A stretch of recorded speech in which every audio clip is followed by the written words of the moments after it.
He bought the cheapest farm in town, but someone was already living inside. The night a stranger lit a fire in his broken house. Everything began to change. A single act of kindness would cost him everything, or give him more than he ever imagined. And the woman he saved might not be who she seemed at all. Marcus Reed thought he was buying a second chance, a cheap, forgotten farm where no one else wanted to stay. But the moment he arrived with his daughter, smoke curled from the chimney of a house that should have been empty. Inside, a mysterious woman was already there, and letting her stay would set off a chain of events that would test his heart, his future, and everything he believed about trust. What Marcus didn't know yet was that this broken place was about to change his life forever. Marcus Reed thought he was buying a second chance, a cheap, forgotten farm where no one else wanted to stay. But the moment he arrived with his daughter, smoke curled from the chimney of a house that should have been empty. Inside, a mysterious woman was already there, and letting her stay would set off a chain of events that would test his heart, his future, and everything he believed about trust. What Marcus didn't know yet was that this broken place was about to change his life forever. The road stretched out in front of Marcus Reed like a promise no one else believed in. Dust kicked up behind his old pickup truck as it rattled down a narrow dirt path somewhere outside a town most maps barely bothered to name. The Texas sky hung low and heavy, painted in bruised shades of purple and orange as the sun dipped toward the horizon. It was the kind of evening that made everything feel uncertain, like the world itself was holding its breath. Marcus tightened his grip on the steering wheel, his knuckles pale against his dark skin. The engine groaned every time the truck hit a pothole, which was often. He hadn't spoken in miles. Beside him, in the passenger seat, his 6-year-old daughter Lila sat quietly, hugging a worn-out stuffed rabbit to her chest. Her eyes followed the passing trees, the empty fields, the broken fences that leaned like they'd given up years ago. She hadn't asked a single question since they left the city. That silence weighed heavier than anything else. "You okay, baby?" Marcus finally asked, his voice low, almost careful. Lila nodded without turning. "Yeah." He swallowed, glancing at her small reflection in the cracked side mirror. She looked older than she should. Kids weren't supposed to be this quiet. Not at 6, not after everything. "Almost there," he said, more to himself than to her. The GPS on his phone flickered weakly before going blank again. No signal, no directions, just the memory of a printed map folded on the dashboard, marked with a circle around a piece of land most people wouldn't take for free. But Marcus had paid $12,000 for it, every last dollar he had left. The truck climbed a small hill, tires crunching over gravel, and then the trees parted. There it was, the farm. It sat in the middle of a wide clearing like something forgotten by time. The house leaned slightly to one side, its white paint peeling in long strips that fluttered in the wind. The porch sagged like it had been tired for years. The barn off to the right looked worse, half collapsed, swallowed by weeds and rust. Dead grass stretched out in every direction. No neighbors, no lights, no life. Marcus slowly brought the truck to a stop. The engine clicked as it cooled, and for a moment, there was nothing but silence. He stared at trying to see something else, something better, a future, a fresh start. A place where his daughter could sleep without hearing sirens or shouting through thin apartment walls. A place where he could finally breathe. "This is it?" Lila asked softly. Marcus forced a small smile. "Yeah, this is it." She looked at the house again, then back at him. "It's big," he nodded. "We'll fix it up. Make it nice." He didn't know if that was true, but he needed it to be. Lila leaned forward slightly, her eyes narrowing as she stared at the roof. "Daddy?" Marcus followed her gaze. At first he didn't see it, then his stomach dropped. A thin stream of gray smoke curled up from the chimney, drifting into the darkening sky. Marcus blinked. No, that wasn't possible. The listing had been clear, abandoned, no utilities. No one had lived here in years. He felt something cold settle in his chest. "Stay in the truck," he said quickly, his voice sharper than he intended. Lila looked at him, confused. "Why, just stay here, okay? Lock the door." She nodded slowly, sensing the shift in his tone. Marcus reached under the seat and grabbed the old flashlight he kept for emergencies. His heart began to pound, loud and steady in his ears. Someone was in that house, and he had no idea who. He stepped out of the truck, boots crunching against dry dirt. The air felt different now, heavier, like it carried a warning. The closer he got to the house, the more real it became. The smoke wasn't faint anymore. It was steady, intentional, alive. The porch steps creaked under his weight as he climbed them carefully. The wood felt soft in places, like it could give way at any moment. He reached the front door and paused. It was closed, but not locked. Marcus placed his hand on the knob. It turned too easily. His pulse spiked. "Hello?" he called out, his voice firm but edged with tension. "This is private property." No answer, only the faint crackle of fire from inside. He pushed the door open slowly. The hinges let out a long, painful squeal that echoed through the house. Warmth hit him first, then the smell. Wood smoke, something cooking, something lived in. The beam of his flashlight cut through the dim interior, and what he saw didn't make sense. The floor, clean, the walls, wiped down. A fire burned in the stone fireplace, steady and controlled. A pot sat above it, steam rising gently into the air. This wasn't chaos. This wasn't destruction. This was care. Marcus stepped inside, his boots echoing softly. "I said this is private property," he called again, louder this time. "I own this place." Still no answer. But then, a soft sound. A floorboard creaked somewhere deeper in the house. Marcus turned towards the hallway, his heart now racing. Someone was here, watching him, waiting. He tightened his grip on the flashlight and took a step forward, every instinct screaming at him to be ready for anything. Outside, the wind picked up, rattling the broken windows. Inside, the fire crackled, and somewhere in the shadows, someone moved.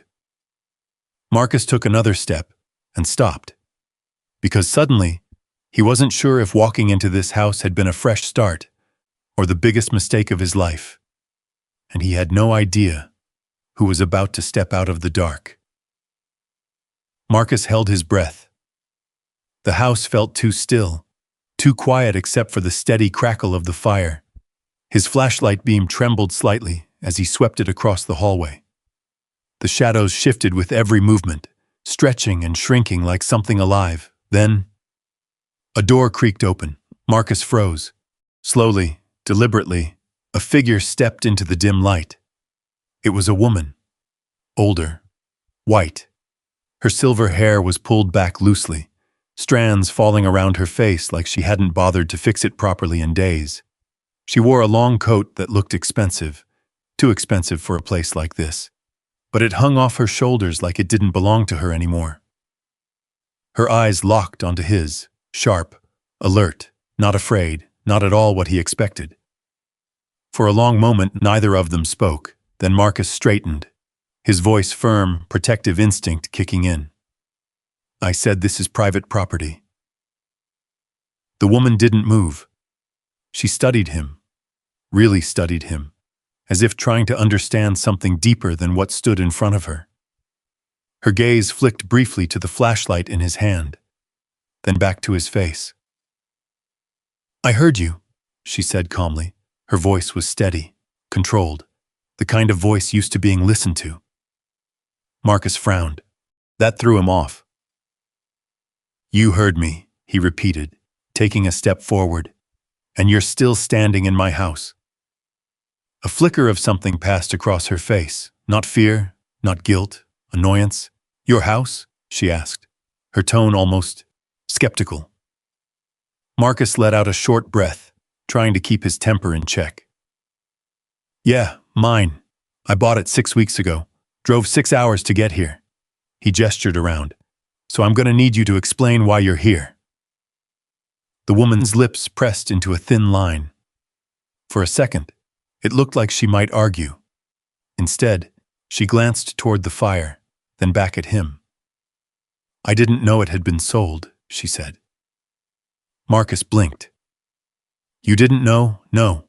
She crossed her arms, though not defensively, more like someone used to standing her ground. It was abandoned. At least that's what I was told. Told by who? Marcus shot back. She hesitated. That was the first crack. It doesn't matter, she said finally. It matters to me. Silence stretched between them. Marcus could feel his frustration rising again, mixing with something else. Confusion. This wasn't what he expected. No broken windows smashed in, no mess, no signs of destruction. If anything, the place looked better than it should have. Cleaner, warmer, alive. You've been staying here? He asked. The woman didn't answer right away, then quietly, yes, for how long? Another pause, a few weeks. Marcus ran a hand over his face, exhaling slowly. A few weeks, he repeated under his breath. That's great. That's just great. He looked back at her, sharper now. I have a 6-year-old sitting in my truck outside, he said. She needs a place to sleep tonight. I don't have anywhere else to go, so whatever's going on here. It ends now. The woman's expression shifted slightly at that. Not anger, not defiance, something softer, almost understanding, but it vanished just as quickly. I see, she said. Marcus frowned. You see? Yes, that's all you've got? She looked at him again, longer this time. Her gaze dropped briefly, taking in his worn jacket, the dust on his boots, the exhaustion he couldn't quite hide no matter how hard he tried. Then her eyes lifted back to his. You're not lying, she said quietly. Marcus stiffened. What? You're desperate, she added, almost to herself. The word hit harder than he expected. His jaw tightened. I don't need you analyzing me, he snapped. I need you to leave. For the first time, something like tension flickered in her posture. She turned slightly, glancing toward the fire again, the small pot simmering gently above it. I don't have anywhere else to go tonight, she said. Marcus stared at her. There it was, the truth, simple, unpolished, too familiar. He exhaled sharply, shaking his head. That's not my problem. The words came out fast, automatic, the kind of words you say when you've spent too long surviving. The woman didn't argue, she didn't plead. She just nodded once, as if she'd expected that answer all along. Of course, she said. And somehow, that made it worse. Before Marcus could say anything else, the front door creaked open behind him. Daddy? He turned instantly. Lila stood in the doorway, her small figure framed by the fading light outside. Her stuffed rabbit hung loosely from her hand, her eyes wide as they moved from Marcus to the woman. I told you to stay in the truck, Marcus said, his voice softer now but still tense. I waited, she said quietly. You didn't come back. Marcus swallowed. He stepped toward her, but Lila had already taken a few small steps inside, her gaze fixed on the stranger. The woman stood still, watching the child with an expression Marcus couldn't quite place. It wasn't fear, it wasn't irritation, it was something deeper, something broken. Who is she? Lila asked. Marcus hesitated. He started, then stopped. The truth felt complicated, too complicated for a 6-year-old. She was staying here, he said finally, but she's leaving. Lila looked at the woman again, really looked at her. Kids had a way of seeing things adults tried to ignore. She looks cold, Lila said softly. Marcus closed his eyes for half a second. Lila. But the girl didn't move. She stepped closer instead, her small voice gentle but certain. "Do you have somewhere to go?" she asked. The question hung in the air. The woman's composure cracked, just for a second. Her lips parted, but no words came out. Marcus felt something twist in his chest. He didn't want this. Didn't want the complication. Didn't want the responsibility. He barely had enough to take care of himself and his daughter. But standing there watching Lila, watching the way she looked at that woman without judgment, without fear, he realized something, this moment. This was the kind of moment that changed things, whether you wanted it to or not. The fire crackled behind them. The wind whispered through the broken edges of the house, and Marcus stood there, caught between what made sense and what felt right. He took a slow breath, still not knowing if letting her stay would save them or destroy everything he had left. Marcus stood there, caught in the quiet, feeling the weight of both possibilities pressing down on him. The fire cracked softly behind them, sending shadows dancing along the worn walls. Outside, the last light of day slipped away, leaving only a faint blue glow through the broken windows. Night was coming fast, and with it, the cold. Lila didn't move. She stood just a few feet from the woman, her small hands clutching that old stuffed rabbit, her eyes steady in a way that made Marcus uneasy. It wasn't fear, it wasn't curiosity, it was something else. Understanding. The woman, Evelyn, though Marcus didn't know her name yet, looked down at the child as if she'd forgotten how to breathe. "No," she said finally, her voice softer than before. "I don't have anywhere." Lila nodded, as if that confirmed something she already knew. Marcus let out a slow breath through his nose. "Lila," he said, trying to regain control of the moment. "Come here." But she didn't. Instead, she took one small step closer to the woman. "Are you hungry?" Lila asked. The question landed gently, but it hit hard. Evelyn blinked, clearly not expecting that. She started, then stopped. "I've managed." "That's not what I asked," Lila said simply. Marcus almost winced. The woman let out a quiet breath, something like a fragile smile flickering across her face. "Yes," she admitted. "I suppose I am." Lila turned her head slightly, looking back at her father. "We have food, right?" she asked. Marcus hesitated.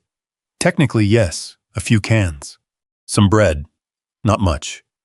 Just enough to stretch a couple days if they were careful."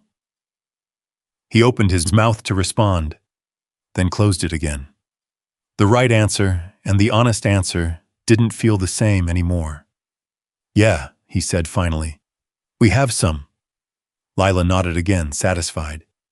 "Then she can eat with us," she said, simple, decided, like it wasn't even a question.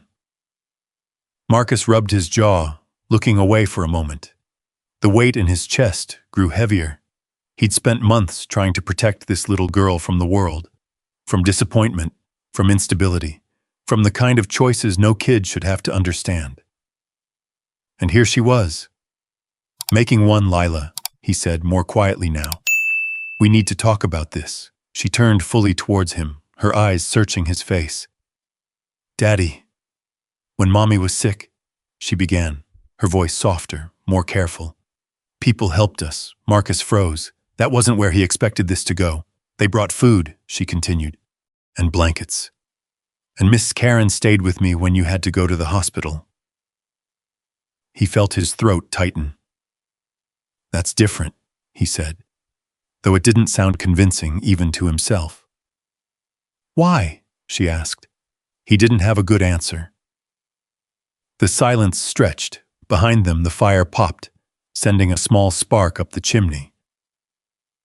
Evelyn shifted slightly, as if she wanted to step back, to remove herself from the moment, but couldn't quite bring herself to do it.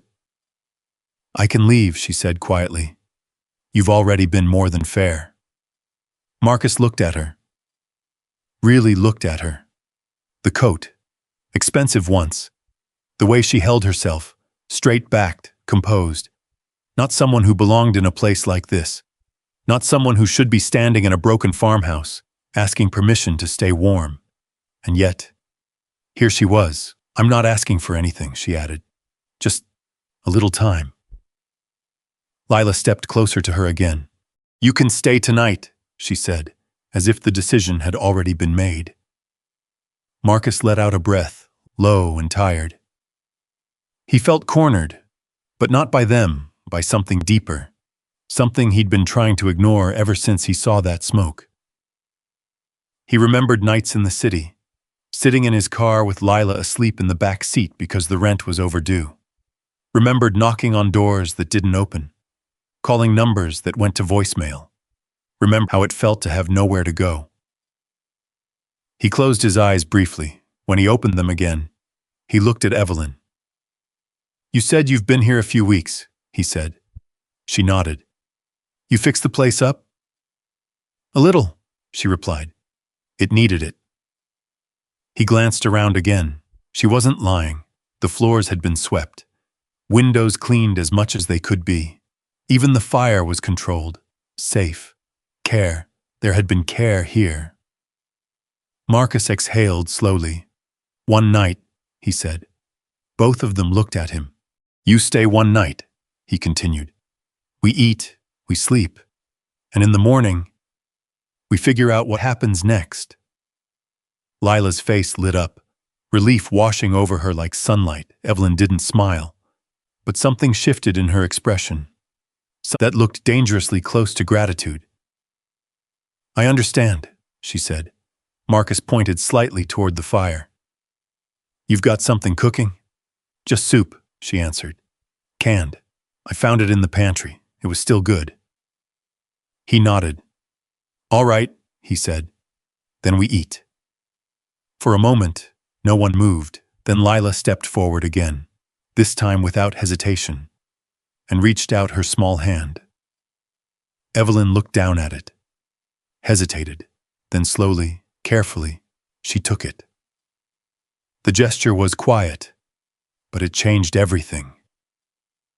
Marcus watched them, something unfamiliar stirring in his chest.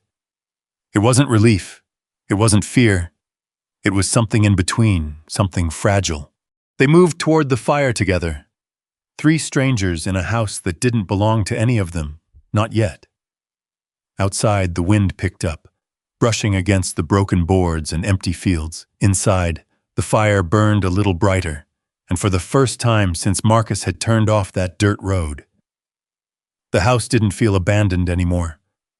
But as he sat down across from them, watching the woman stir the pot and his daughter ask quiet, gentle questions, he couldn't shake one thought sometimes. The moment you let someone in is the moment everything changes. And Marcus still didn't know if that change was going to save them or cost him everything. The soup was thin. Marcus could tell that before he even took a bite. The steam rising from the pot carried the faint smell of canned vegetables and broth stretched too far. But it was warm, and right now, that mattered more than anything. They sat around the fire in a loose triangle, Marcus on a worn wooden chair he'd dragged closer. Lila curled beside him on the floor, with her rabbit tucked under her arm, and the woman across from them, stirring the pot slowly with a metal spoon that scraped softly against the sides. The firelight flickered across her face, softening the sharp lines of it. Up close, Marcus could see the exhaustion she hadn't been able to hide before. The faint shadows under her eyes, the way her hands, though steady, moved with just a hint of tension. You didn't answer me earlier, Marcus said after a while, breaking the quiet. The woman glanced up. What's your name? He asked, a pause, then, Evelyn, he nodded once. Marcus. And that's Lila. I know, Evelyn said gently, her gaze drifting toward the little girl. She introduced herself. Lila smiled faintly without looking up, tracing a line in the dusty floor with her finger. Marcus leaned forward slightly, resting his forearms on his knees. So Evelyn, he said, his tone measured. You said you didn't know the place had been sold. I didn't, and you just moved in? Evelyn gave a small, humorless breath. I didn't move in, she said. I stayed. That's not much different. It is when you don't plan on staying long.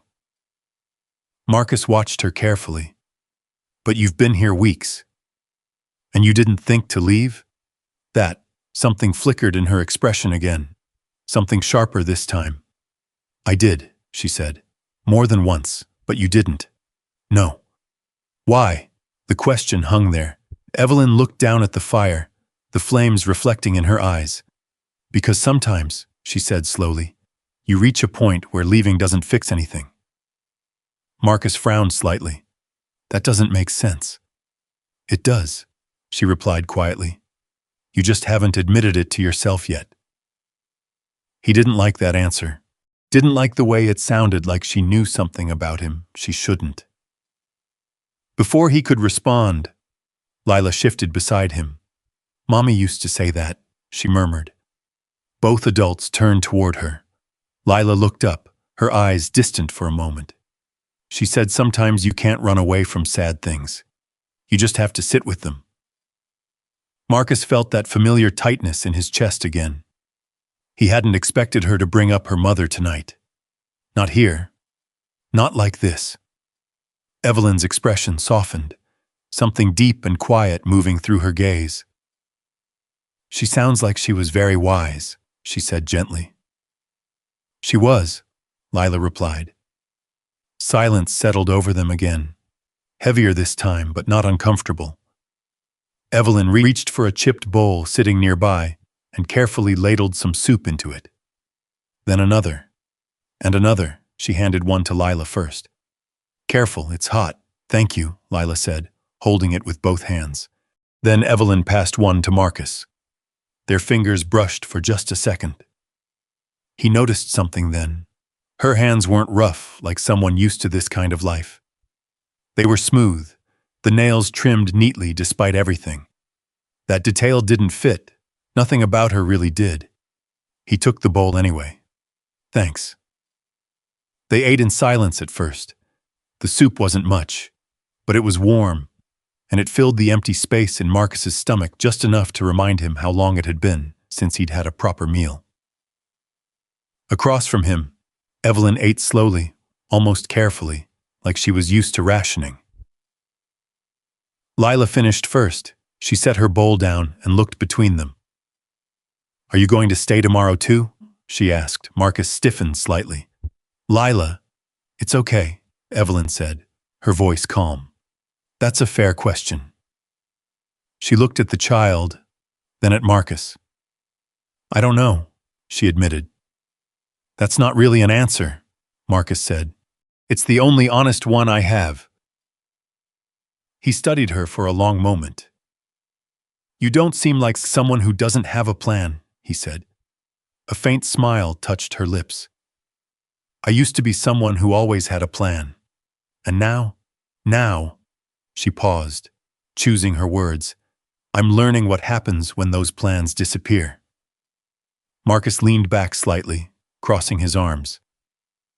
And what does happen? Evelyn looked around the room. The cracked walls, the patched windows, the fire keeping them warm. You find out what actually matters, she said. Marcus followed her gaze. This? He asked. She shook her head. No, she said softly. Not the place. Her eyes shifted to Lila, the people. The words settled into the space between them. Marcus didn't respond right away. He wasn't sure he agreed. Places mattered. Stability mattered. A roof, a door that locked, food that didn't come out of a can. Those things mattered.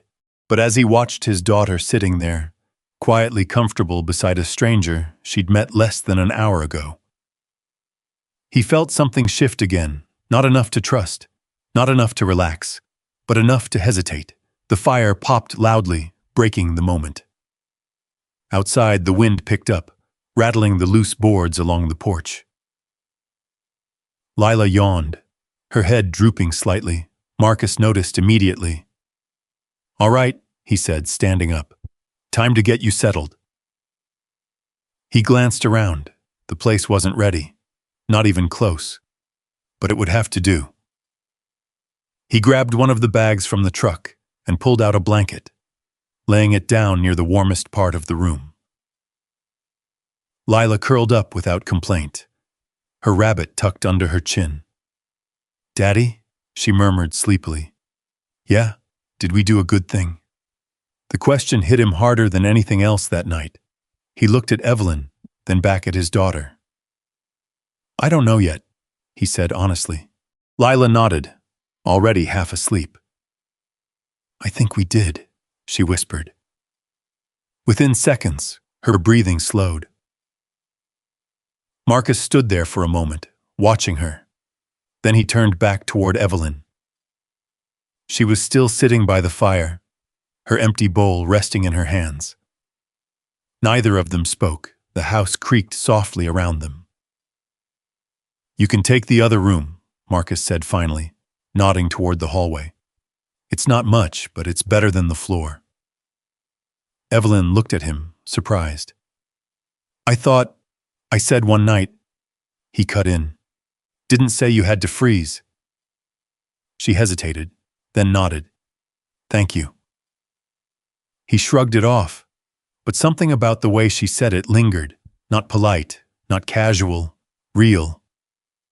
She stood slowly and moved toward the hallway, pausing just long enough to glance back. "You're taking a risk," she said. Marcus let out a quiet breath. "I know. And you don't know anything about me, that's true." "Then why?" she asked. He didn't answer right away. Instead, he looked down at Lila, sleeping peacefully for the first time that day. Then back at Evelyn. "Because she asked me to," he said. Evelyn held his gaze for a moment longer. Then she nodded once and disappeared down the hallway. Marcus stayed by the fire. The flames flickered low, casting long shadows across the room. He sat down slowly, exhaustion finally catching up with him. His body ached, his mind raced. A stranger in his house. No money left, no backup plan. And somehow, for the first time in a long while, he didn't feel completely alone. But as the fire burned lower and the night deepened around him, one thought stayed with him. Tomorrow, everything could change, and he still didn't know if he just made the best decision of his life, or the worst. Marcus didn't sleep much that night. The fire had burned down to glowing embers hours ago, leaving the house wrapped in a cold that crept through the cracks in the walls. He'd dozed off sitting upright in the chair, waking every time the wind rattled the windows or the old wood groaned like it might finally give up.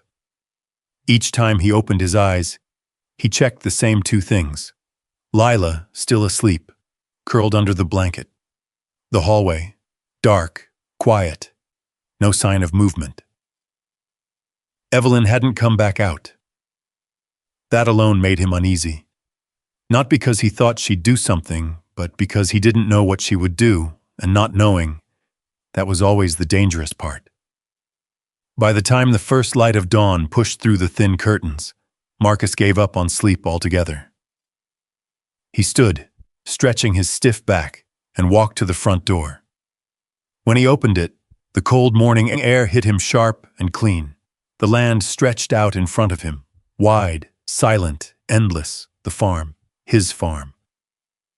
It didn't look like much in the daylight. Fences leaning at odd angles, patches of dry, cracked soil, a rusted tractor sitting off to one side like it had been abandoned mid-thought years ago.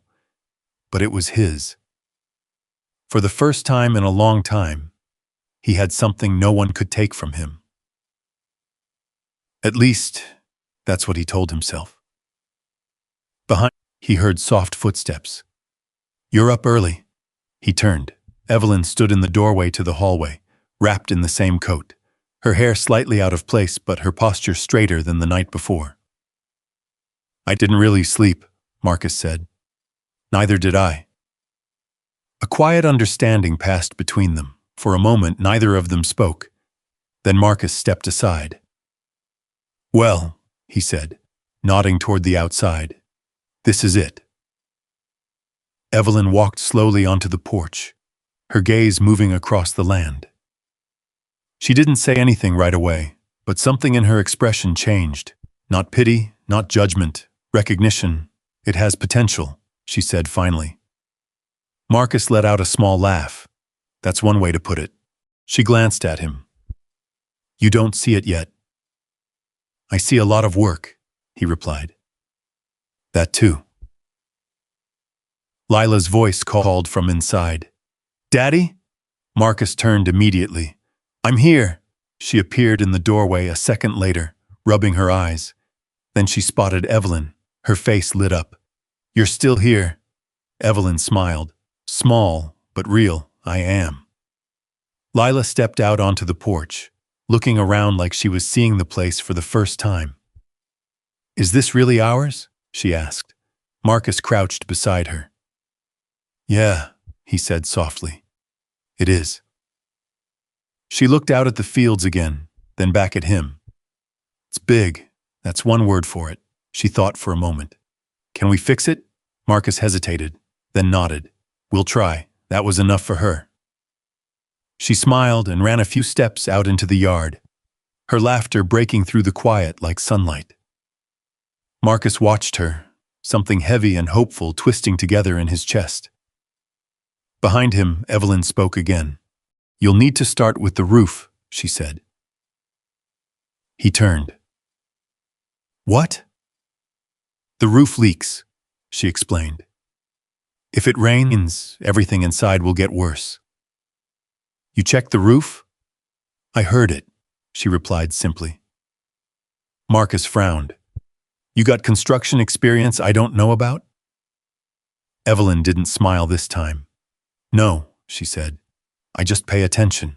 He studied her for a second longer, then shrugged. Roof it is. The morning passed quickly. Marcus worked outside first, inspecting what he could fix with what little he had. The fence needed replacing. The well might still work if he could get the pump running. The tractor, that was a problem for another day. Inside, Lila stayed close to Evelyn. At first, Marcus kept glancing through the broken window, watching them. He didn't trust easily, didn't forget that this was still a stranger in his house. But what he saw didn't match his fears.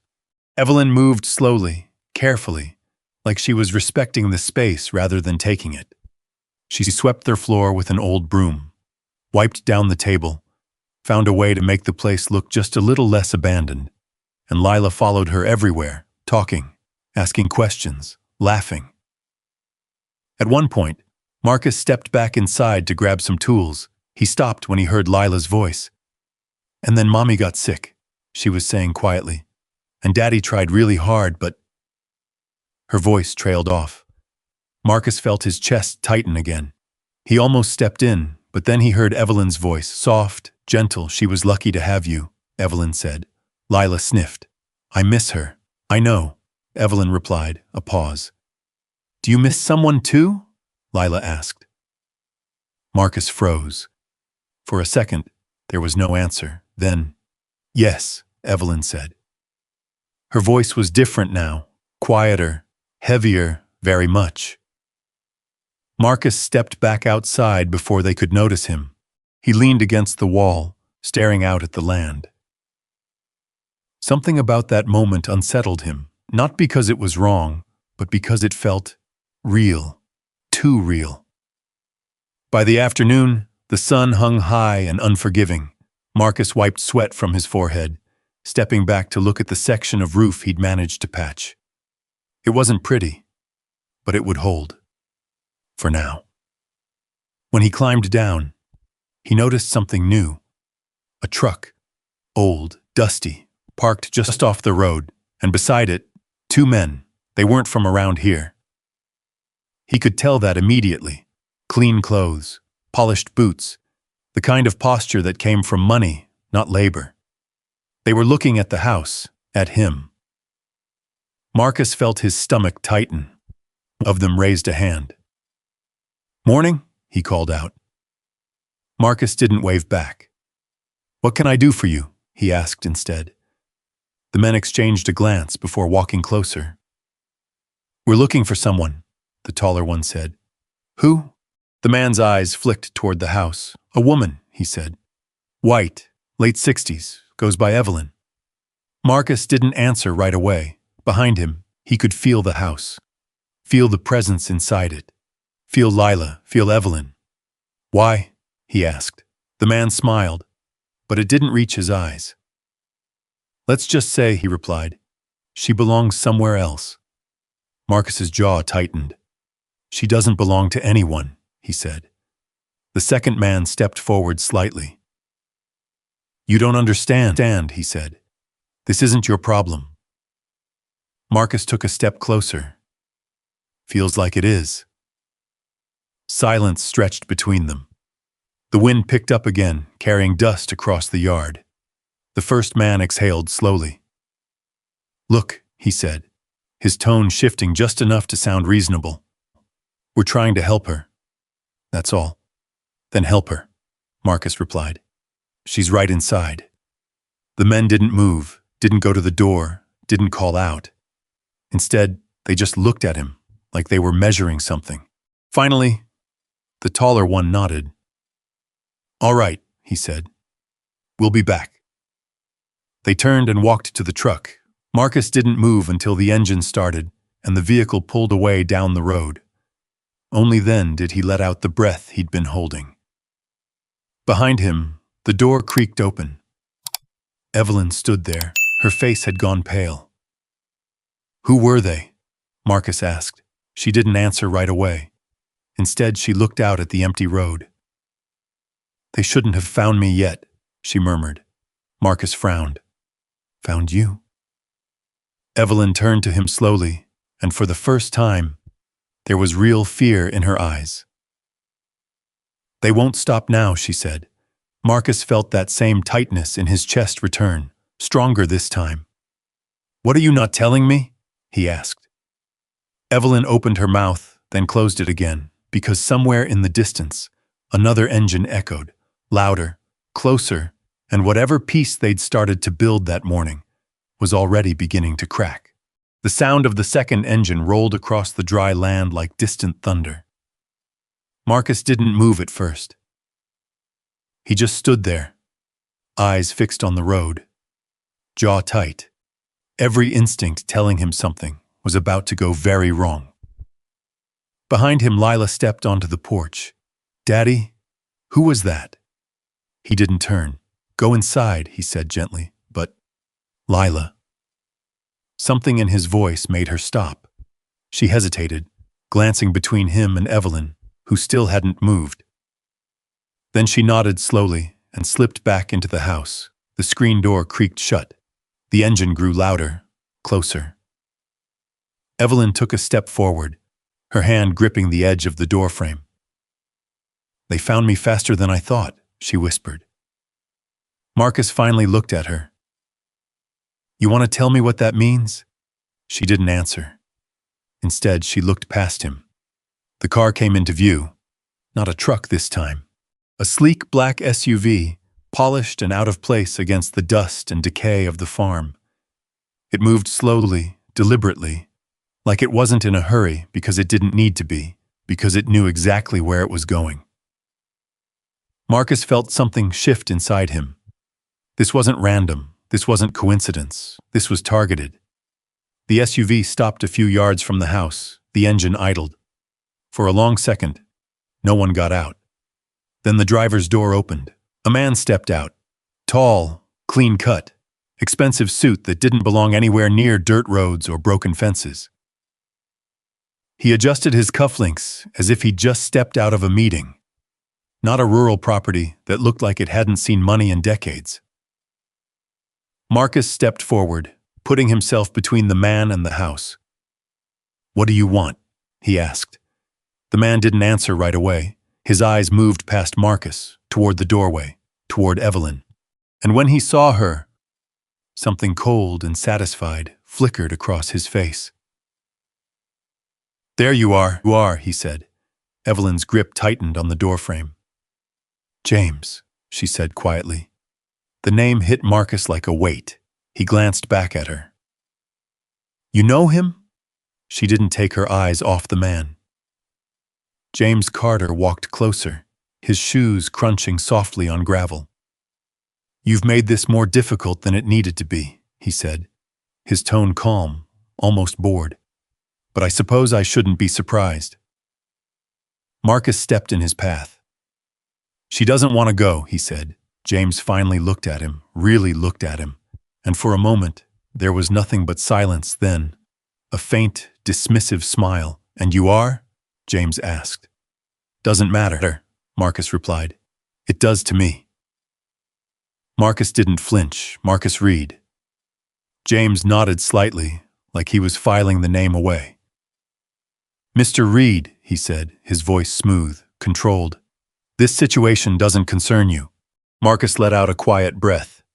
"Funny," he said, "because you're standing on my property." That made James pause, just for a second. Then he looked around, at the broken fence, the sagging roof, the cracked earth. "This?" he said. "You own this?" Marcus didn't answer. He didn't need to. James let out a soft, almost amused exhale. "Well," he said, "that explains a few things." Evelyn stepped forward suddenly. "Leave him out of this," she said. James's eyes snapped back to her. "Mother," he said, the word sharp despite how calmly it was spoken. "You've already dragged enough people into your decisions." The word hung in the air. "Mother," Marcus felt something twist inside him. He looked at Evelyn again, really looked this time. The coat, the way she held herself, the way she spoke. Pieces started to fall into place. "You didn't tell me," he said quietly. Evelyn's eyes flickered toward him. "I didn't think it mattered." James gave a short, humorless laugh. "Oh, it matters," he said. "It matters a great deal." He reached into his jacket and pulled out a folded document. "Carter Holdings," he said, holding it up slightly. "Ring a bell?" Marcus didn't respond. But he'd heard the name. Everyone had. Big company, real estate, investments. The kind of wealth that built skylines and owned half the city without anyone noticing. James tilted his head. "No," he said. "Let me make it simple." He gestured toward Evelyn. "She built it," he said. "From nothing. Every dollar. Every deal." Evelyn's face remained still, but lately, James continued, she's made some questionable decisions. Decisions that put the company at risk. He stepped closer, walking away, disappearing, leaving everything behind without explanation. Marcus's chest tightened. He looked at Evelyn. "Is that true?" She didn't answer. James's voice cut in before she could. "It is," he said, "which is why I'm here to bring her back." Evelyn shook her head. "I'm not going with you." James's expression hardened slightly. "That's not up to you anymore." Marcus took a step forward. "It is, if she says it is." James turned to him again, and this time, there was no smile. "You're interfering in something you don't understand," he said. Marcus held his ground. "Then explain it." James studied him, then sighed. "Fine," he said. He reached into his pocket again. This time he pulled out a small envelope, thick, heavy. He held it out. $50,000, he said. Marcus didn't move. "Take it," James continued. "Walk away. Let me handle my family." The words were simple, but the weight behind them, Marcus felt it. $50,000, more than he'd seen in years. More than enough to fix the farm, to secure Lila's future, to finally breathe. For a moment, just a moment, he imagined it, the roof repaired, the land restored. No more worrying about what came next. All he had to do was step aside. Behind him, the house creaked softly. He thought of Lila, of her voice that morning. "Can we fix it?" He thought of Evelyn, sleeping on the floor, cleaning the house, listening to Lila like she mattered. Marcus looked at the envelope, back at James, and slowly, He shook his head. No. The word landed heavier than anything else he'd said. James blinked once, like he hadn't heard correctly. I don't think you understand. I do, Marcus cut in. You're trying to buy me. A pause. And? James asked. Marcus stepped closer. You don't get to decide who stays here, he said. Not with money, not with threats. James's jaw tightened. This is bigger than you, he said quietly. Then make it smaller, Marcus replied. Because right now, it's just you, me, and her, Slintz. The wind picked up again, rustling the dry grass. Evelyn's breath came a little faster now. James looked between them, something calculating flickered behind his eyes. Then, he folded the envelope, put it back in his pocket. All right, he said. His tone changed. Colder. Precise. You've made your choice. Marcus didn't respond. James nodded once, then turned and walked back toward the SUV. He stopped at their door. Without looking back, he spoke. This won't end the way you think it will. Then he got in. The engine roared to life, and the vehicle pulled away, leaving a trail of dust hanging in the air. For a long time, no one spoke.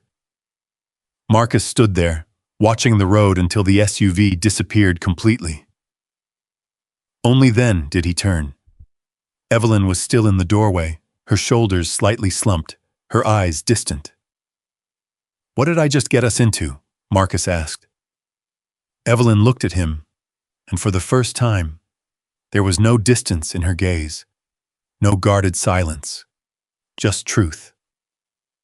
You didn't get us into anything, she said quietly. She stepped forward, into the light. I did. Marcus frowned. What does that mean? Evelyn took a slow breath, then said the words that changed everything.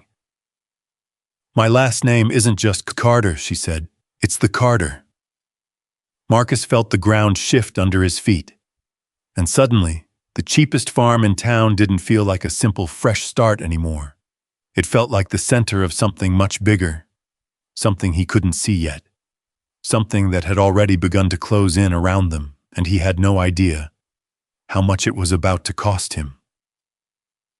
The dust from the SUV hadn't even settled before the silence started to feel different. Heavier, like the land itself had shifted. Marcus stood there a long time, staring at the empty road, his mind trying to catch up with everything that had just happened. $50,000, gone with a single word, no. Behind him, the old screen door creaked again.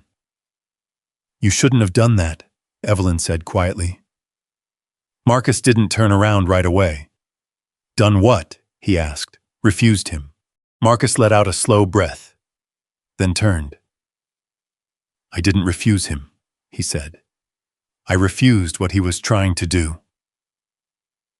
Evelyn stepped off the porch, her boots sinking slightly into the dry dirt.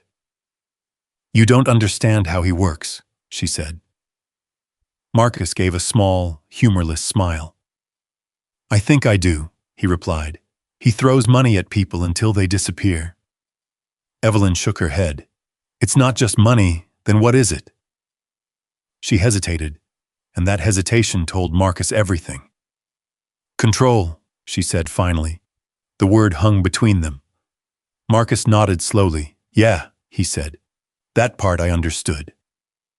Inside the house, Lila's voice called out again. Daddy? Marcus glanced toward the door. I'm coming, he said. He looked back at Evelyn. You staying? He asked. Evelyn looked past him, into the house, at the place that had become something fragile but real in just a day. Then she nodded. For now.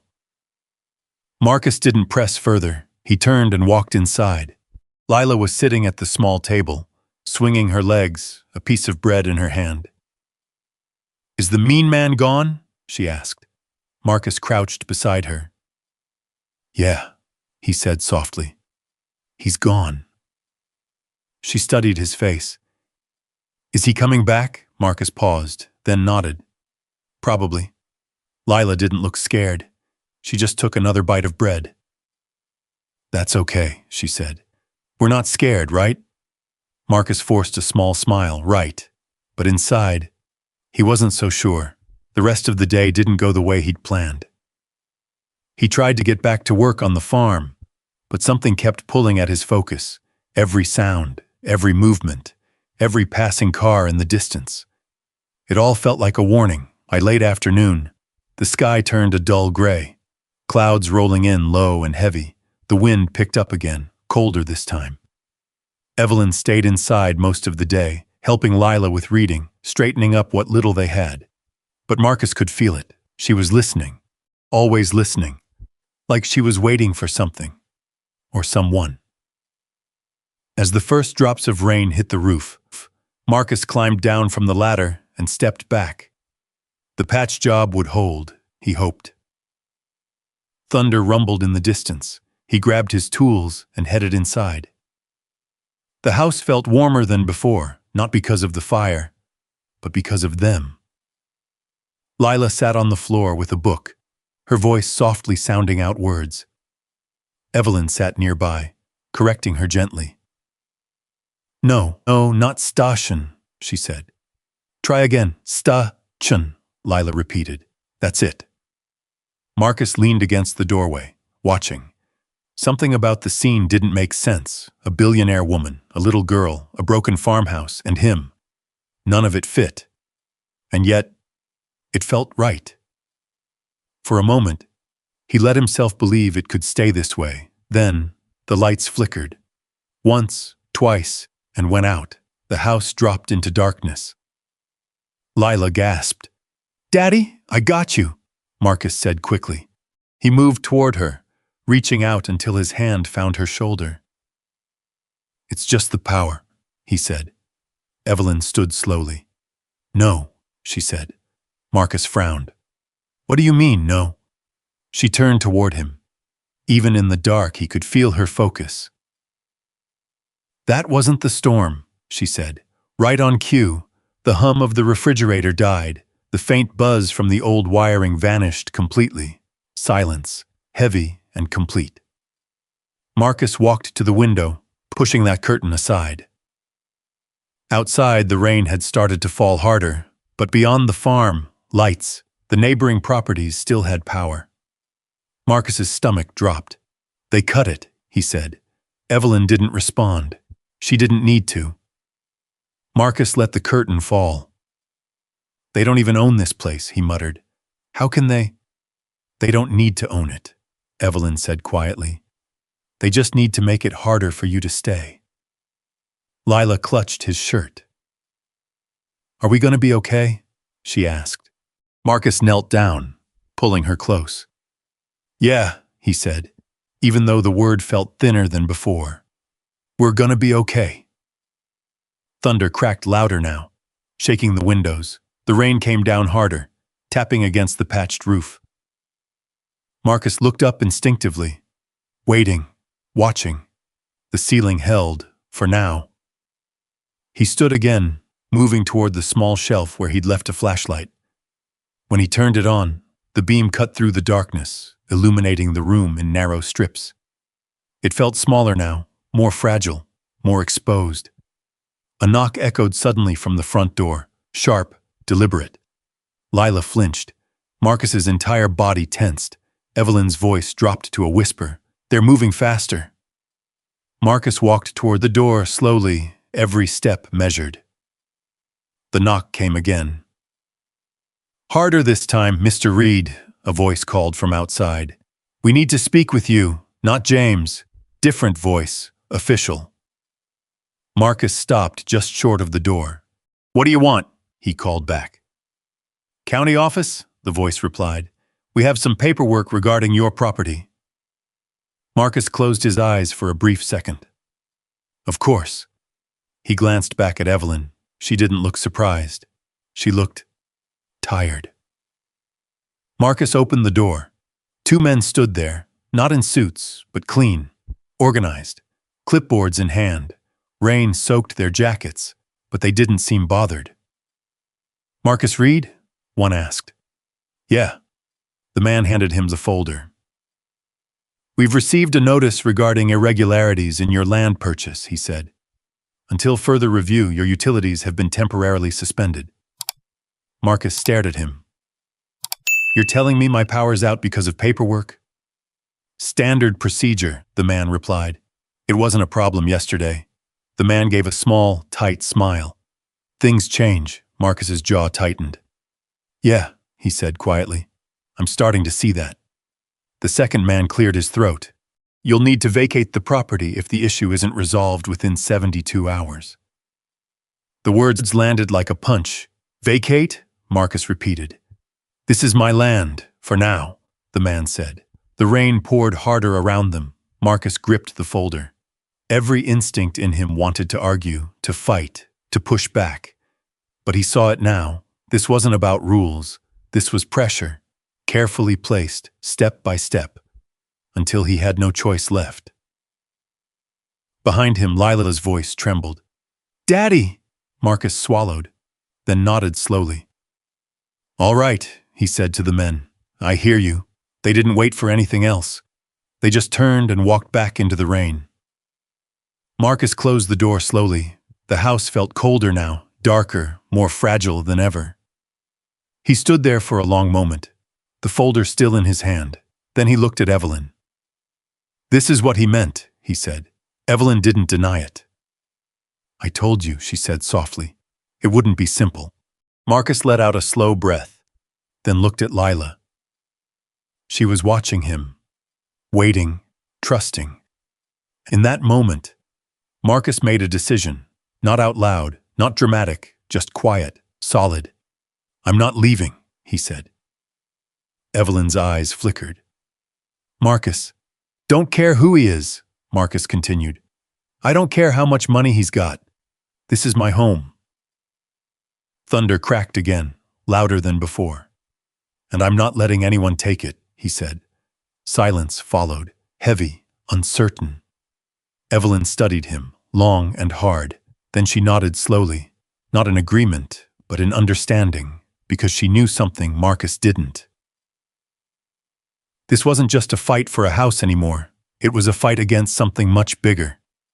And whether he realized it or not, Marcus Reed had just stepped into a storm. That wasn't going to pass. The rain didn't let up that night. It came down steady and relentless, drumming against the patched roof like it was testing every weak spot Marcus had tried to fix.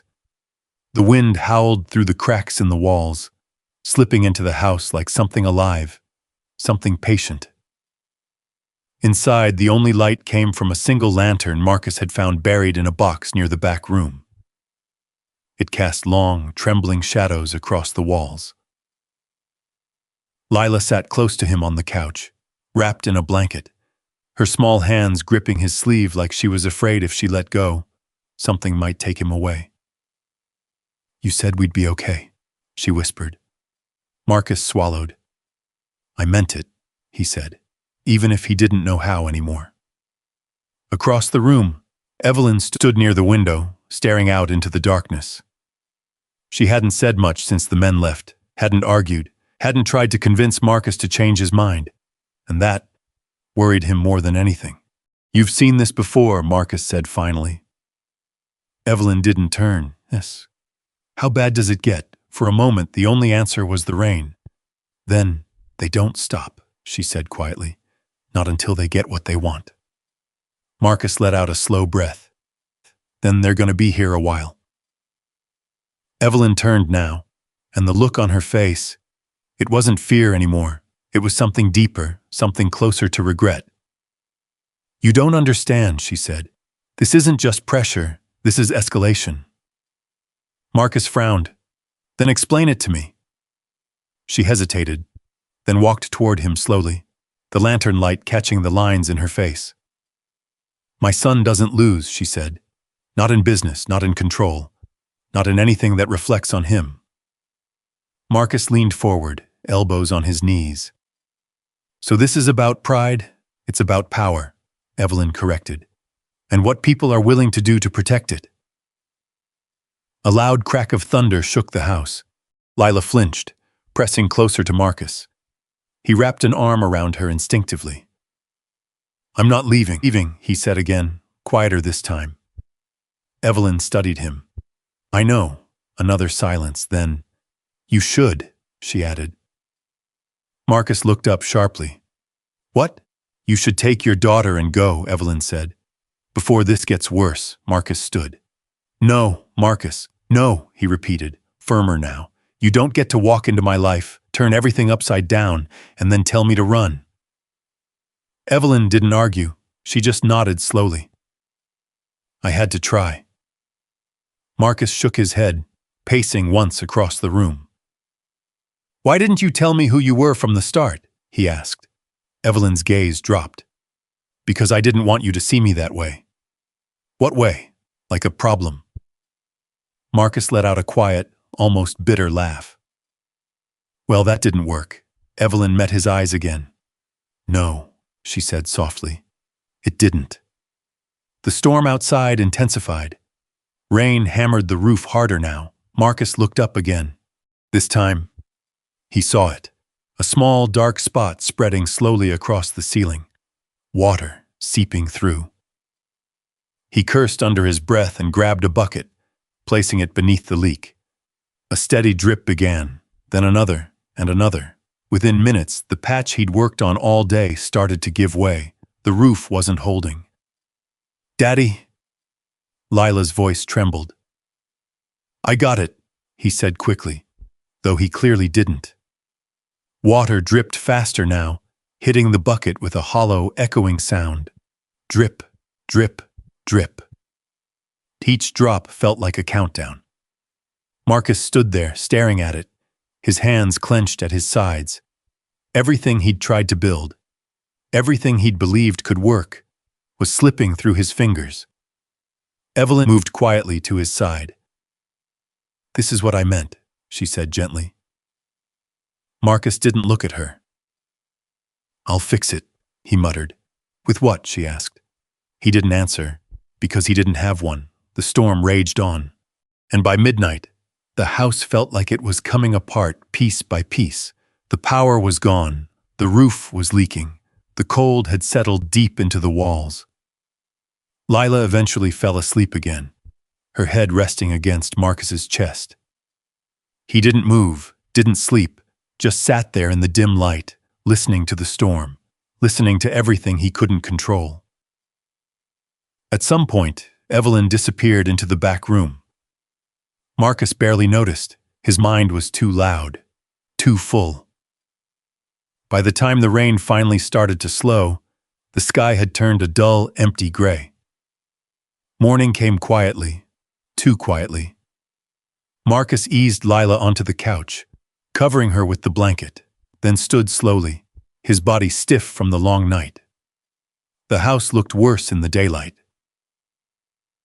Water stains marked the ceiling.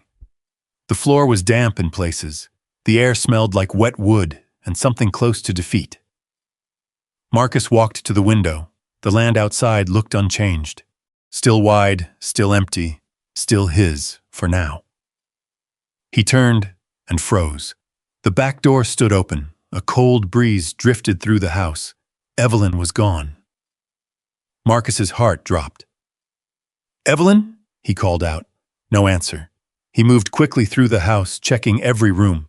Empty. The coat she'd worn, gone. The corner where she'd slept, cleared. Marcus stepped outside, scanning the property. Nothing. No footprints in the wet dirt. No sign of where she'd gone. Just the quiet aftermath of the storm. He stood there for a long moment, then longer and slowly. Something settled inside him. Not anger, not even surprise, just understanding. She'd left, to protect them, to end it. Behind him, Lila's voice called softly, Nadia. Marcus turned. She stood in the doorway, her eyes searching. Where's Miss Evelyn? She asked. Marcus hesitated, then walked back toward her. She had to go, he said gently. Lila's face fell. Why? Marcus knelt down in front of her. Because sometimes, he said carefully, people think leaving is the only way to keep others safe. Lila shook her head. That's not true, she said. Family doesn't leave. The words hit him harder than anything else. Marcus looked back at the empty land.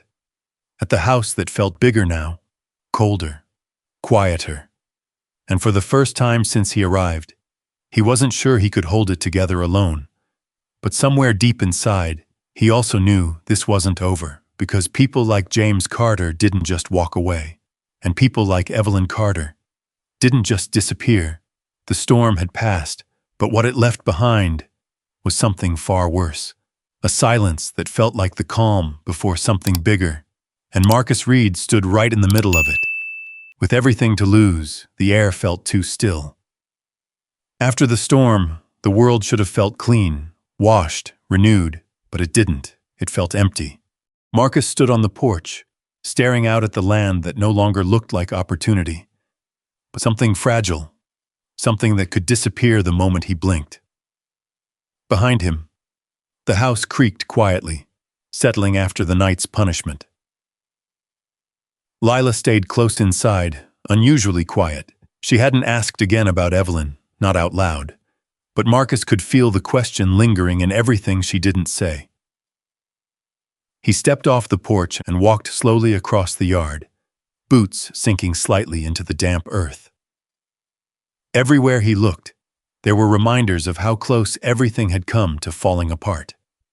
The roof patch sagged slightly where the water had pressed through. The fence leaned worse than before.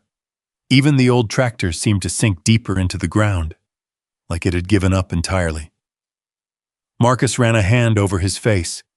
He'd believed something yesterday, believed that hard work, patience, and a little bit of hope could fix this place. Now, he wasn't so sure. A distant sound broke through the silence. A car, not fast, not aggressive, just steady. Marcus turned his head. A small sedan approached along the dirt road, kicking up only a light trail behind it. Not like the SUVs, not like the men from yesterday. This felt different, still cautious. Marcus stayed where he was. The car slowed as it neared the property, then stopped just outside the broken fence. For a moment, no one got out. Then the driver's door opened. A woman stepped out, mid-40s, maybe older. Dressed simple but clean. No sharp edges. No polished arrogance. She held a folder in her hands. Marcus watched her carefully as she walked toward him. "Marcus Reed?" she called gently. "That depends," he answered. She gave a small, understanding smile. "My name's Laura Bennett," she said. "I'm an attorney." Marcus didn't move. "For who?" he asked. She paused, then answered honestly. "For Evelyn Carter." That made his chest tighten. He glanced back at the house instinctively. "She's not here," he said. "I know," Laura replied. Marcus frowned. "You know?" Laura nodded slowly. "She asked me to come," she said. "If anything happened." Marcus let out a breath he didn't realize he'd been holding. "So she planned this?" Laura hesitated. "She prepared for it." Marcus looked down at the ground for a moment, then back at her. "What do you want?" Laura stepped a little closer, careful not to push. "I want to make sure you understand what's happening," she said. Marcus gave a dry laugh. "Pretty sure I got the idea. Rich son wants his mother back." I said no. Now everything's falling apart. Laura didn't smile. "It's more complicated than that." Marcus crossed his arms, then simplify it. Laura opened the folder slightly, but didn't hand it over yet. "Evelyn didn't just walk away from her company," she said. "She walked away from control." Marcus's eyes narrowed. "What kind of control?" "The kind that decides everything," Laura replied. "Assets, properties, authority, influence." She looked at him directly, and she didn't give it to her son willingly. Marcus felt something shift again. So what?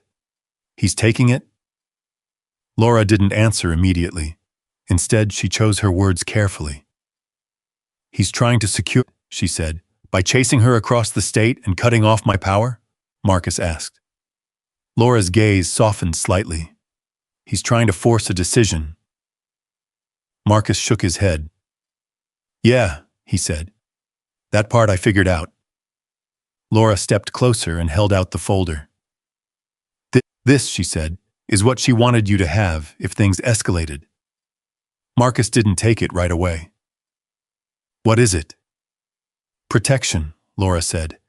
That made him laugh again. Short, tired. Doesn't feel like it, he muttered. Still, he reached out and took the folder. It felt heavier than it should.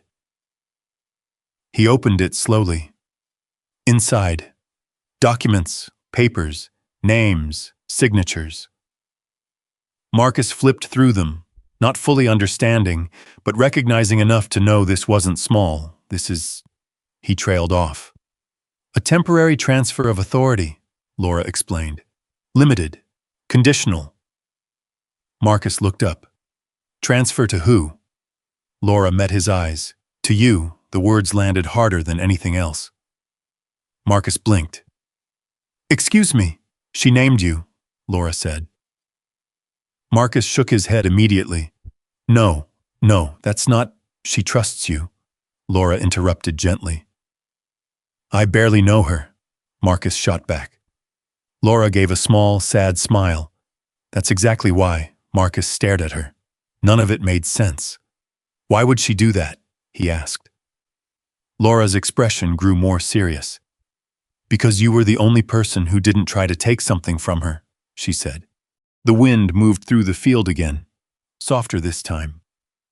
Marcus looked down at the papers, his name printed clearly, real. He felt something rise in his chest, not pride, not excitement. Wait, this doesn't fix anything, he said quietly. No, Laura agreed, but it changes the fight. Marcus closed the folder slowly. Where is she? He asked. Laura hesitated. I don't know exactly, she said, but she's not as far away as you think. Marcus looked back toward the house. Lila stood in the doorway now, watching everything, small, quiet, waiting. He looked back at Laura. What happens if I say no to this too? He asked. Laura didn't answer right away, because she didn't need to. Marcus already knew. The pressure would keep coming. The land, the house, everything. But now, there was something else, a choice that wasn't just about survival anymore. It was about stepping into something bigger, something dangerous, something that could either protect what he had left or take it all away. Marcus tightened his grip on the folder, then looked up again, and for the first time since Evelyn left, there was something new in his eyes, not fear, not confusion, something steadier. I need time, he said. Laura nodded. You don't have much, she replied. Marcus gave a faint, tired smile. Yeah, he said. I'm starting to notice that. Behind him, the house stood quiet. But it didn't feel empty anymore. It felt like something was waiting, something unfinished. And as Marcus Reed stood there holding a future he never asked for, he realized one thing. Evelyn Carter hadn't just left to protect them. She had left something behind, something that could change everything if he was willing to carry it, or destroy everything if he wasn't. The wind had calmed by the time Laura Bennett drove away, but the silence she left behind felt louder than any storm. Marcus stood in the yard long after her car disappeared down the road, the folder still in his hand, heavier now than when she first gave it to him. Inside the house, Lila waited.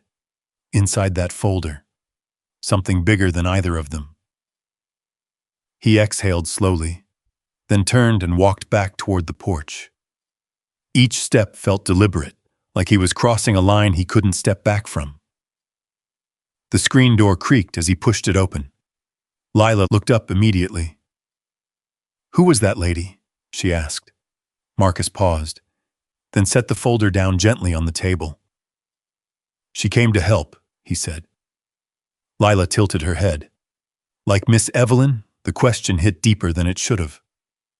Marcus forced a small smile, something like that. Lila nodded slowly, as if that was enough. She went back to her book, trusting him, always trusting him. Marcus sat down at the table. The folder sat in front of him like it was waiting. He stared at it for a long moment, then opened it again. This time, he read, carefully, slowly, line by line. The legal language wasn't easy, but the meaning became clearer the longer he sat with it. Temporary authority, emergency contingency, transfer of decision-making rights. His name, Marcus Reed, again and again. He leaned back in the chair, running a hand over his face. "This is crazy," he muttered. From the corner of the room, Lila's voice came soft. "Daddy? Yeah. Are we still fixing the house?" Marcus looked up at her, then around the room, at the cracks, the stains, the quiet damage left behind. He hesitated, then nodded. "Yeah," he said. "We are." Lila smiled. That was enough for her. Marcus closed the folder. For now. Because there was something more important. The roof, the house, the small pieces of normal he could still hold on to. He stepped outside again, grabbing his tools. The sun had broken through the clouds, weak but steady. The land looked different now, not better, but clearer, like it was waiting to see what he would do next. Marcus climbed back onto the roof, careful with each step. The patch from yesterday had held just enough to keep things from getting worse. But it wouldn't last. Not like this. He worked in silence for a while, the rhythm of his hands steady, familiar, sharp for a few minutes. It almost felt like things were normal again, until a sound, soft, behind him. Marcus turned and froze. Evelyn stood at the edge of the yard, her coat gone, her posture different, stronger. Not the woman he'd seen sitting by the fire. Not the one who had looked lost. This was someone else. Marcus climbed down quickly. "You came back," he said. Evelyn didn't move closer. "I never really left," she replied. Marcus frowned. "What does that mean?" Evelyn's eyes flicked toward the house, toward Lila, then back to him. "It means I needed to see something," she said. "See what?" Evelyn took a slow breath. "Whether you would stay," she said. Marcus stared at her. "You left us in the middle of everything," he'd said. "That's what you needed to see?" "I needed to know if you were real," she said quietly. The words landed hard. Marcus shook his head. "You think this is a game?" "No," Evelyn said. "I think it's the only way to know the truth." Marcus stepped closer. "What truth?" Evelyn met his eyes. "The truth about you." Silence stretched between them. The wind moved lightly through the field. Marcus felt something rising in his chest again. Frustration, confusion, anger. "You already know what kind of person I am," he said. Evelyn shook her head. "No," she said. "I know what kind of person you appear to be." Marcus's jaw tightened. "And what's the difference?" Evelyn stepped closer now. "The difference," she said, "is what you do when it costs you everything." Marcus didn't answer, because deep down, he knew that's exactly where he was standing. Evelyn glanced at the roof. "You stayed," she said. Marcus followed her gaze. "Yeah, you could have taken the money," she added. Marcus let out a quiet breath. "Yeah, you didn't, no." Evelyn nodded slowly, then for the first time, she softened. Not weak, not broken, but real. "I didn't lose everything," she said. Marcus blinked. "What?" Evelyn held his gaze. "I walked away," she said. "On purpose." Marcus stared at her. "You're telling me this was your choice?" "Yes. Then why?" he demanded. Evelyn looked out across the land, at the broken fence, at the house, at everything Marcus had tried to build. "Because I needed to know who I could trust," she said. Marcus felt something shift again. "You tested me?" he asked. Evelyn didn't deny it. "I needed someone who couldn't be bought," she said. Marcus let out a short laugh. "You picked the right guy for that." Evelyn's expression didn't change. I picked the only one who proved it, she said. The words settled between them. Heavy, real. Marcus looked down at his hands. Still rough, still empty, still his. And now what? He asked quietly. Evelyn reached into her pocket, pulled out something small, a key. She held it out. To everything, she said. Marcus didn't take it. Why me? Evelyn's voice softened again. Because when I had nothing to offer you, she said, you still chose to help. Marcus thought about that. The fire, the food, the night, the simple decision to let her stay. I didn't do it for anything, he said. I know, Evelyn replied. That's why it matters. A long silence followed, the kind that changed things. Inside the house, Lila's voice drifted out softly, humming to herself. Normal, peaceful. Marcus looked back at Evelyn, at the key in her hand, at the truth he hadn't expected. This wasn't just about land anymore, or survival, or even the fight with her son. This was something else, something bigger, a chance, but also a risk. Because if he stepped into this, there was no turning back. Evelyn lowered her hand slightly. I'm not asking you to fight for me, she said. I'm asking you to stand where you already are. Marcus looked at her, then at the house, then at the land. Everything he had left, everything he could lose, and slowly he reached out, but didn't take the key yet, because one question still lingered. If I do this, he said, what happens next? Evelyn didn't hesitate. They come harder, she said. Marcus nodded once. He expected that. And if I don't? He asked. Evelyn's eyes held his. Then they take everything anyway. Marcus let that sink in. Then finally, he took the key, and in that moment, the fight stopped being about survival and became something else entirely, something that would change everything for all of them. The next morning came quiet. Too quiet.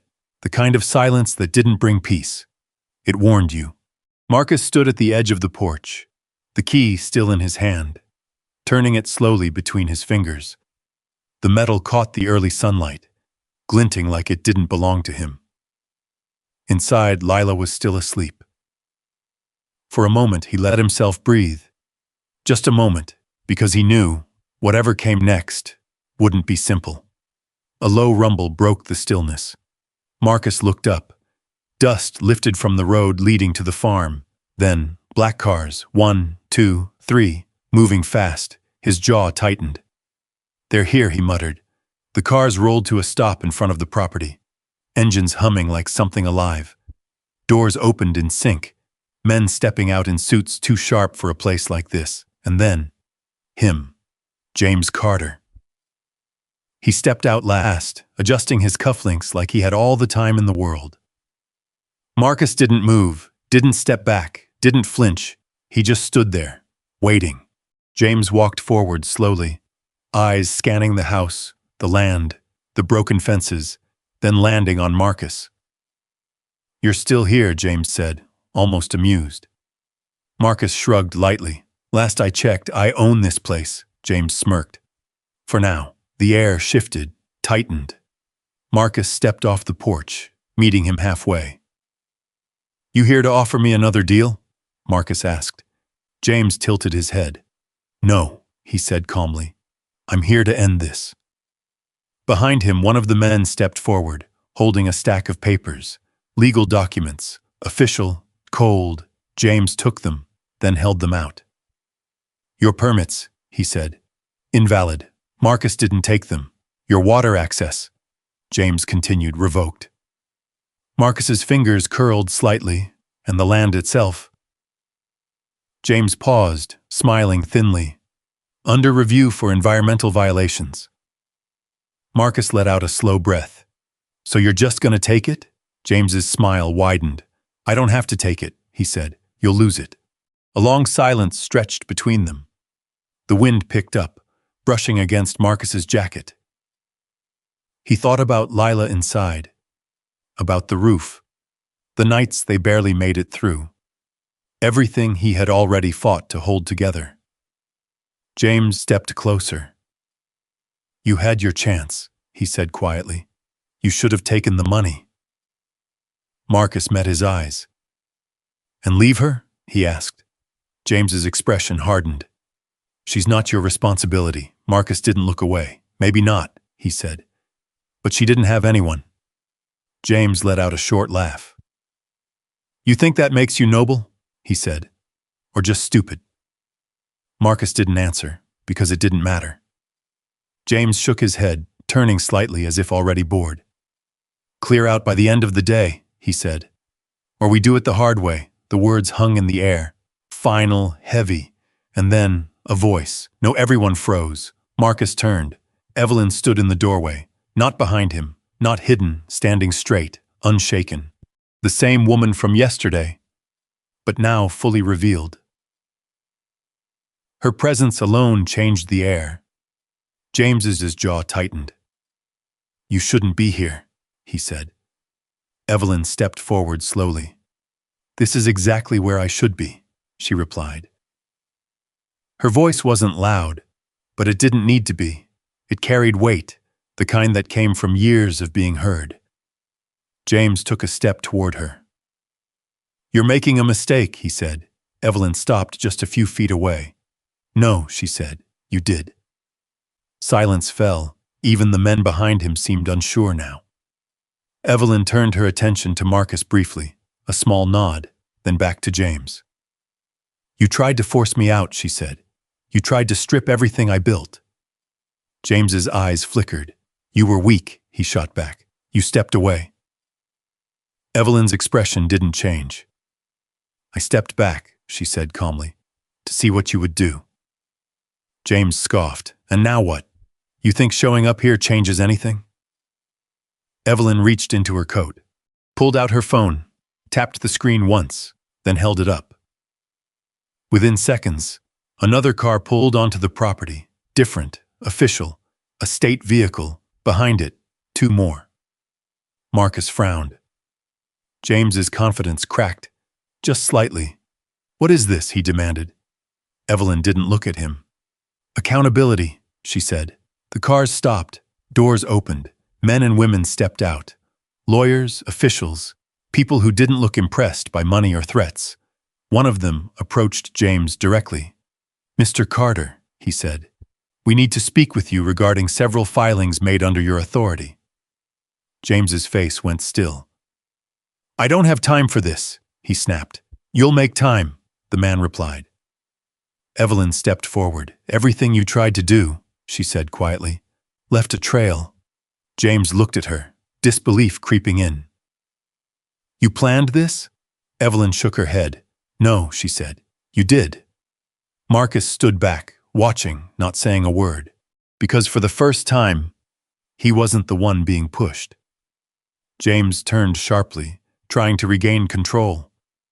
"This isn't over," he said. Evelyn met his gaze. "It is," she replied. The words landed, heavy, final. James hesitated. Then, without another word, he turned, walked back toward his car, but this time, he didn't look in control. The engine started, the cars pulled away, and just like that, the storm broke, the dust settled slowly over the land. Marcus stood there, breathing it in, trying to understand what had just happened. Evelyn turned to him. For a moment, neither of them spoke, then she stepped closer. "It's done," she said. Marcus looked at her. "At what cost?" he asked. Evelyn didn't answer right away. Instead, she looked around, at the house, the broken pieces, the effort he had poured into it. "At the cost of knowing the truth," she said finally. Marcus nodded slowly, then glanced down at the key still in his hand. "You really trust me with all this?" he asked. Evelyn smiled faintly. "I trusted you before you even knew what it meant," she said. Marcus let that sit, then looked back toward the house. Through the window he could see Lila, now awake, watching, waiting. He exhaled. Everything had changed, but somehow, Everything that mattered was still right there. And for the first time, he wasn't standing alone in the middle of it. The silence that followed felt different, not empty, not tense, but full. Marcus stood there a long moment, the dust settling around his boots, the echo of engines fading into the distance. The land stretched wide under the morning sun, dry, uneven, forgotten, just like it had been when he first arrived. Only now, it didn't feel abandoned. Behind him, the front door creaked open. "Daddy?" Lila's voice, soft and sleepy. Marcus turned, his shoulders easing as he saw her standing there barefoot, holding the edge of the doorframe. Her hair was still messy from sleep, her small face searching his. "Is it over?" she asked. Marcus hesitated, then nodded slowly. "Yeah," he said. "It's over." Lila stepped outside, looking past him toward the empty road, as if expecting the cars to come back. When they didn't, she let out a breath she didn't even know she'd been holding. Evelyn watched her quietly.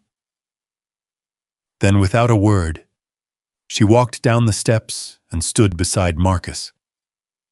For a moment, the three of them just stood there together. The wind moved gently through the broken fence posts. A loose piece of metal clinked softly somewhere near the barn. Life simple still. Marcus looked out at the land again. "I thought I was going to lose everything," he said quietly. Evelyn folded her hands in front of her. "You almost did," she replied. Marcus gave a small, tired laugh. "Still might," he added. "This place, it's barely holding together." Evelyn didn't respond right away. Instead, she stepped forward a few feet, her eyes scanning the property with a kind of focus Marcus hadn't seen before, not as someone passing through, but as someone evaluating, measuring, seeing potential where others saw nothing. "The soil isn't dead," she said after a moment. Marcus blinked. "What?" She turned slightly. "It's been neglected," she continued. "Not ruined." Marcus frowned. "Can you tell?" Evelyn gave a small smile. "Because I've seen worse," she said. He let that settle, then shook his head. "Even if it's not dead," he said, "I don't have the money to fix any of this. I barely got the lights back on." Evelyn looked at him, really looked at him. "You didn't help me because you had something to gain," she said. Marcus shrugged lightly. "I helped you because you needed it." Evelyn nodded once. "Exactly." She reached into her coat again. Not for a phone this time, but for a folder. Thick, neatly sealed. She held it out to him. Marcus didn't take it immediately. "What is that?" he asked. Evelyn's voice softened just slightly. "A beginning," she said. He hesitated, then took the folder. It felt heavier than it should have. Inside were documents, plans, permits, approved, signed. Marcus flipped through them slowly, his brow furrowing. This is development paperwork," he said. "Agricultural grants, community zoning." His eyes widened. "This is real?" Evelyn nodded. "I made a few calls last night," she said, "before everything came to a head." Marcus looked up at her. "You did this before you even knew how it would end." "I already knew how it would end," she said calmly. Marcus stared at her. "And how's that?" Evelyn's gaze didn't waver. "You weren't going to walk away," she said. The words hit him deeper than he expected, because she was right, he wouldn't have, even if it cost him everything. He looked back down at the papers. This is millions of dollars worth of support," he said quietly. "It's an investment," she corrected. "In what?" he asked. Evelyn glanced toward Lila, who was now wandering near the edge of the porch, tracing patterns in the dirt with her foot. "In people," Evelyn said. Marcus swallowed. "I don't even know where to start," he admitted. Evelyn stepped beside him, pointing gently at the top page. Right here, she said. A cooperative farm, local hiring, food distribution contracts already lined up. Marcus shook his head in disbelief. You set all this up? Overnight? Evelyn allowed herself a small smile. I had help, she said. He looked at her again, and for the first time, he understood, not just who she was, but what she was capable of. A long silence passed. Then Marcus closed the folder carefully. I don't want charity, he said. Evelyn's expression softened. Good, she replied, because this isn't charity. She stepped closer. It's yours, she said. To build, to lead, to grow. Marcus let out a slow breath. You really think I can do that? Evelyn didn't hesitate. I know you can. Behind them, Lila ran up suddenly, wrapping her arms around Marcus's waist. Does this mean we get to stay? She asked. Marcus knelt down, meeting her eyes. Yeah, he said gently. We get to stay. Her face lit up, and in that moment, every sleepless night, every quiet act of kindness, every time he chose to help instead of walk away, it all felt worth it. Evelyn watched them, her eyes soft. Family doesn't leave, Lila said again, almost like a promise. Evelyn nodded slowly. No, she whispered. They don't. Weeks passed, then months. The farm changed. Not all at once, but little by little. New fences replaced broken ones. The soil turned. Green pushed through where nothing had grown before. People came. Neighbors, workers, families who needed a chance just as much as Marcus once had. And he gave it to them. No questions. No conditions, the same way he had helped Evelyn. One evening, as the sun dipped low over the fields, casting everything in gold, Marcus stood by the porch again, the same spot. But everything was different now. Laughter echoed from the yard, voices, life. Evelyn stepped beside him. You built something real, she said. Marcus shook his head slightly. We built it, he corrected. She smiled, but didn't argue, because she knew he was the reason it worked. He always had been. Marcus looked out across the land. This place used to be the cheapest farm in town, he said. Evelyn followed his gaze. And now? She asked. Marcus smiled softly. Now it's worth more than money, he said. Evelyn nodded, because she understood. Some things couldn't be bought, some things had to be earned. And sometimes, the thing that changed your life was never what you bought in the first place, but who you chose to keep. The wind moved gently through the fields, the sun dipped lower, and for the first time in a long time, everything felt right, exactly where it was supposed to be. If this story touched your heart, leave a comment below. Marcus Reed once stood on that broken porch, holding a single key and nothing else. Yet he chose to let a stranger stay, and that choice turned an abandoned farm into a place people could finally call home. Sometimes the strongest thing you can do isn't to protect what little you have. It's to act with integrity when everything tells you not to.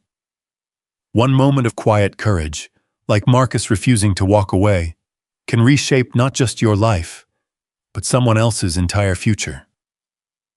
Today, think about one situation where you've been tempted to choose the safe option over the right one. Maybe all it takes is one small decision, like Marcus made, to change everything in ways you can't yet see.